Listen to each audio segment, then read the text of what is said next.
Shadow and I are on our way to Pine Campground. It's west of Enterprise, Utah.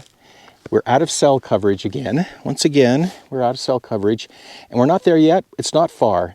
But I'm already seeing some interesting colors along the side of the road. You know, rocks with interesting colors. So we're going to stop here for a minute and check it out. Let's go look on top of that ridge up there.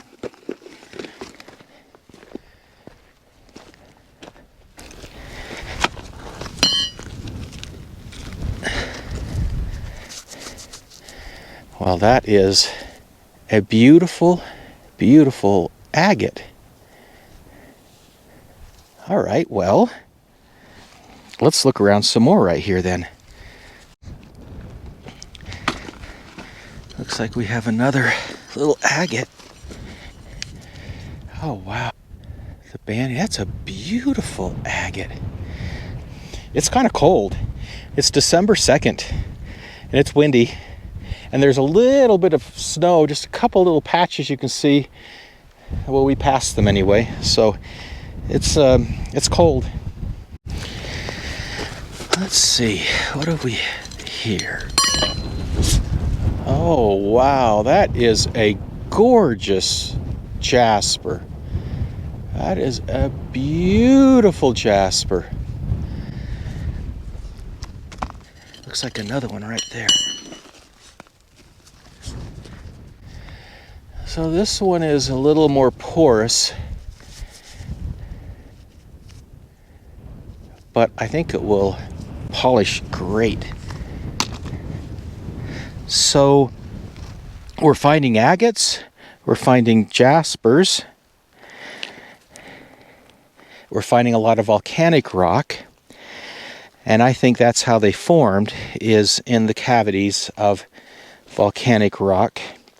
Geothermal activity brings silica with other elements like irons and sulfurs and things like that that bring the color, and it washes in and out, and over many, many years, thousands and millions even of years, it forms layers and then solidifies and forms these microcrystalline form of quartz is what it is. Jaspers and agates are a microcrystalline form of quartz.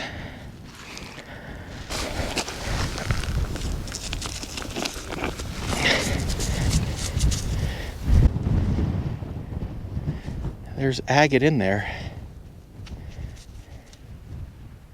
Need to kind of clean it up a little bit. Jasper, I should say. Jasper in there. Okay, we're going to go ahead. We found some good stuff. We're going to go ahead and drive further down the road and see what else we uncover. Shadow, come here, boy. Let's get you back up. Up you go. Good boy. Stay right there. Ooh, it's cold out there. It feels nice to be in the warm truck. Shadow, can you hop on your little seat there? We're going to go ahead and see where destiny leads us.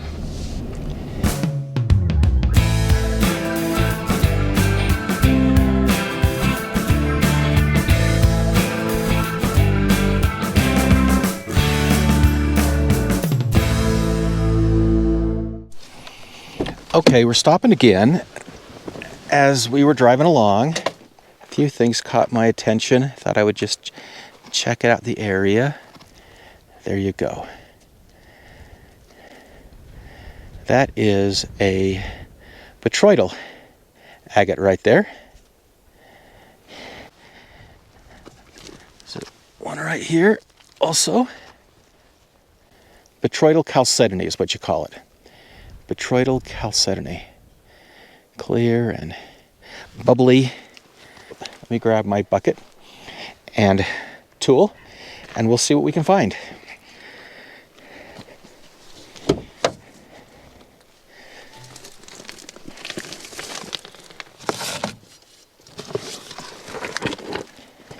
Let's keep looking. There's another piece right there.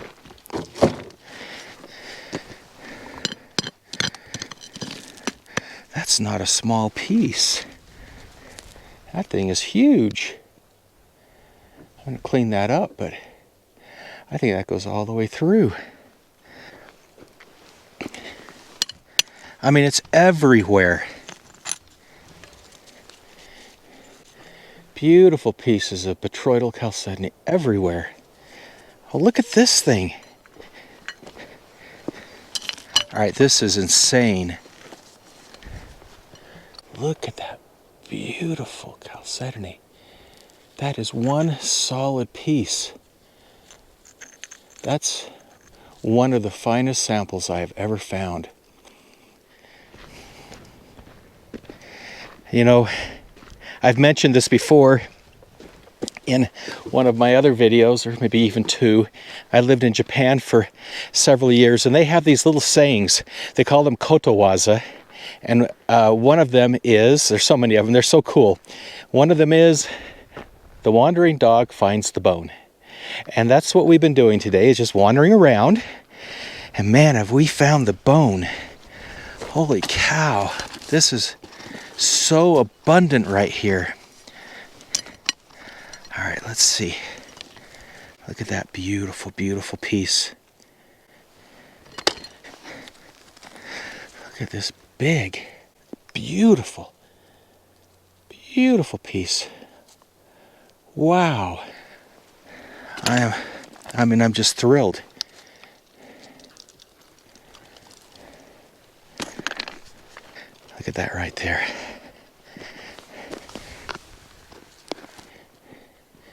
You know, it's covered with dirt in the back, but that's all I can see. That it's beautiful.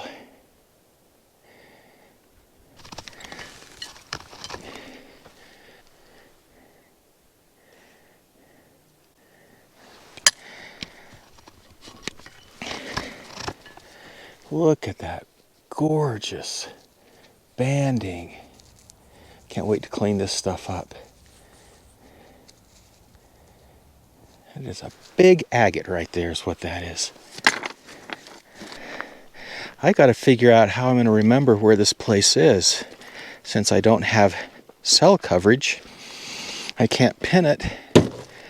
I know what I'll do. I'll mile mark it from this point to the campground. At least I'll know that much. From here to the campground. Look at that big. Look at all these specimens. Look at them. Look at this one.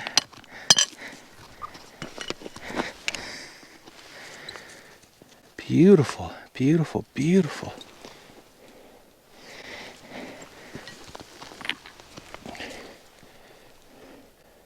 Gorgeous stuff. Look at that Botryoidal bubbling.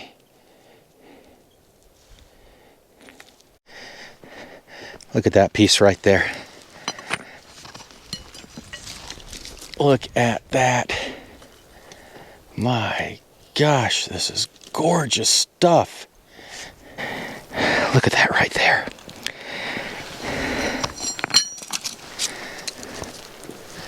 Look at that right there.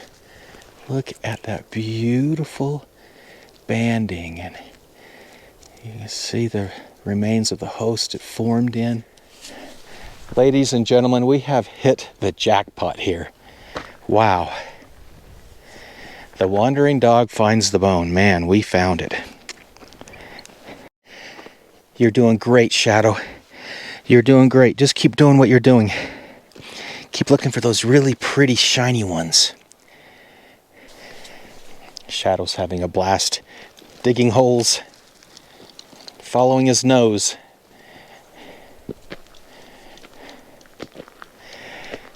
Shadow and I have a deal.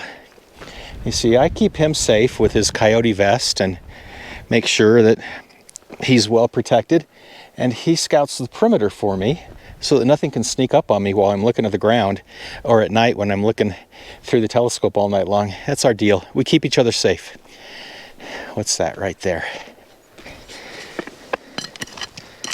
Look at that. The size of these beautiful agates. My gosh. Look at that.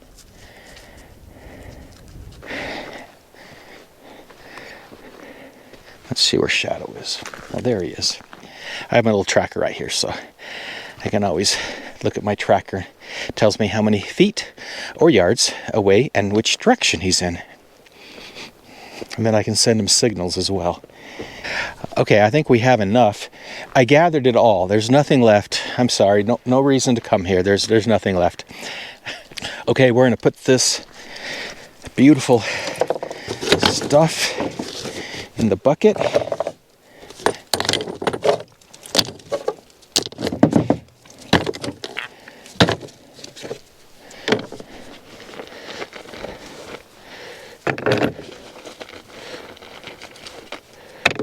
All right, we'll put that in the truck and we'll go on and see what else we can find. Okay, I've set trip B, mile marker to 0, and we'll start driving. You gonna help me remember where this place is, Shadow? We don't want to forget this place. Oh, you're warm against my ears. Just stay right there.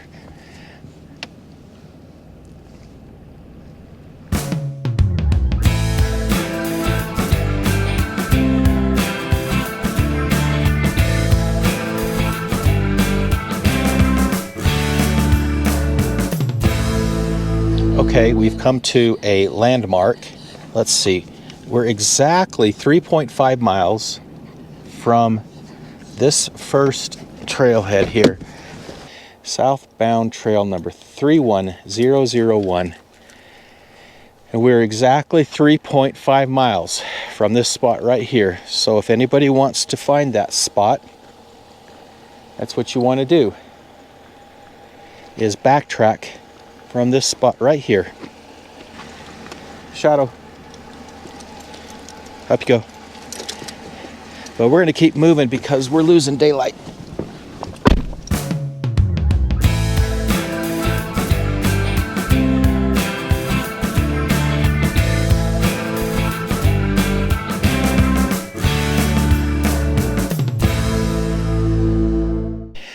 Okay, we're going to set up camp right here. Beautiful out here, absolutely beautiful. Look at these great big pine trees. And also the wind has completely died down. There's no wind. And look at the skies. So this should be a good night for astrophotography. I got to move before I lose daylight. Well, the sun is set. I've got the telescope all set up here. I'm all ready to image, but the clouds, they moved back in a little bit. So I'm going to have to just wait this out. I've started a fire, and I'm going to cook myself up a steak. That's what I'm going to do while I wait for the clouds to see if they clear or not. And if they don't, well, I'll have to put the telescope back away, and we'll get up in the morning and explore. But cross our fingers, because I would really like to do some imaging tonight. It's looking good.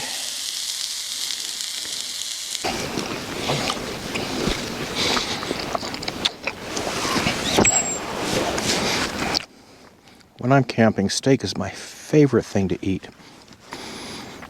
And they were on sale. Here you go, little buddy. Come over here. Over here. Come here, Shadow. Shadow is actually delicate when he takes food. He doesn't chomp like a lot of dogs do. He takes it very carefully.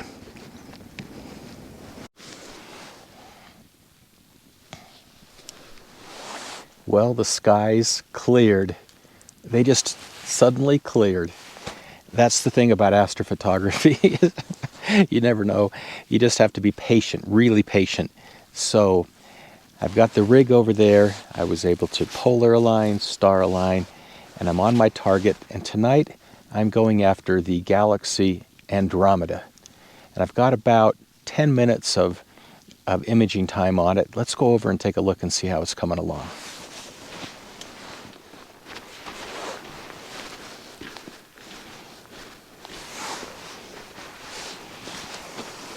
Okay, there we go.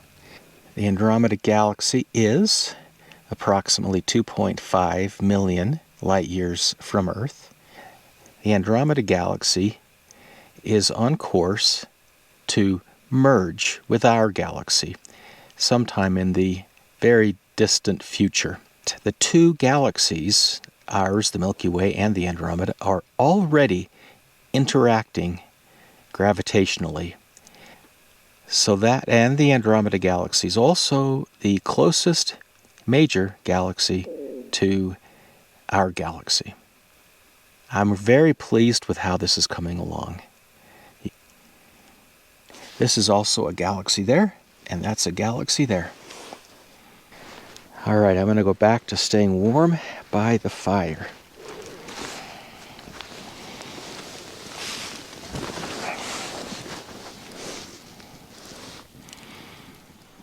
Well, good morning. We just woke up and crawled out of the camper to a beautiful, beautiful day, but it was quite cold last night. We were able to stay warm inside, but even Shadow's little water is frozen.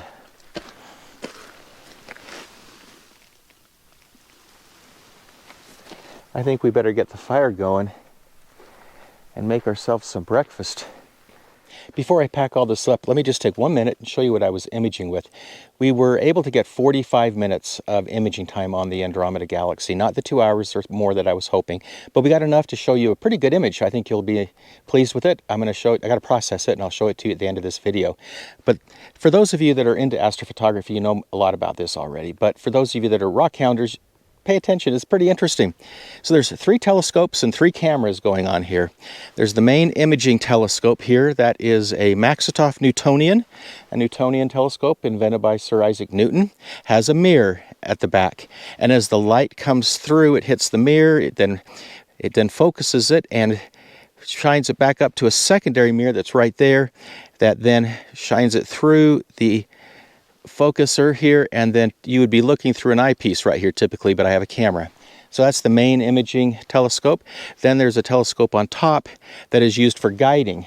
That is used to lock onto stars, and then the guiding software feeds small pulses to the mount, so it will track the object that you're imaging all through the night very, very precisely. Otherwise you get star trailings and so forth, because we take long exposures.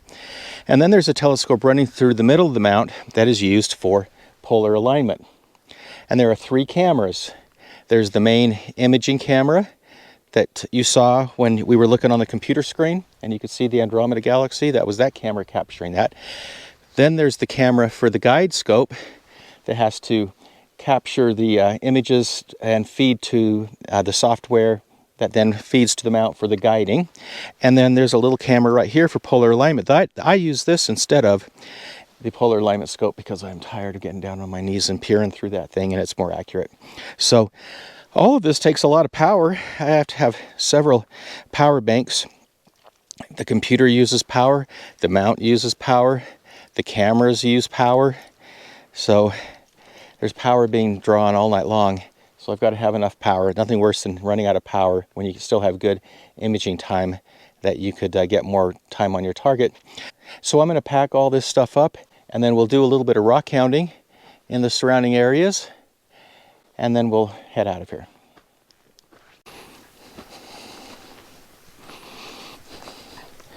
These are really unusual cliff formations, and I'm going to have to do some research to figure out what they are.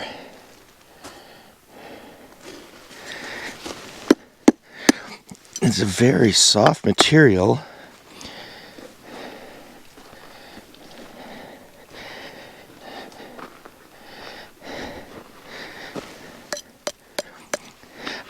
Let me know what you think. I will research it and I'll put it in the title below. Look at these things.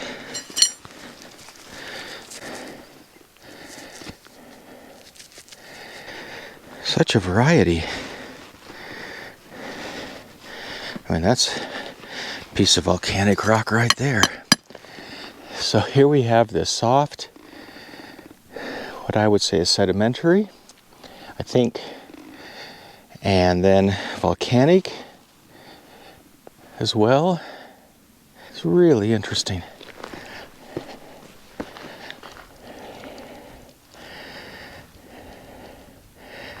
This is really strange. It's almost like I'm on a foreign planet. On the drive out, we saw this view that we didn't see last night because the sun was going down and it was behind us because we were driving the opposite direction. Isn't this spectacular? Look at this. Absolutely incredible.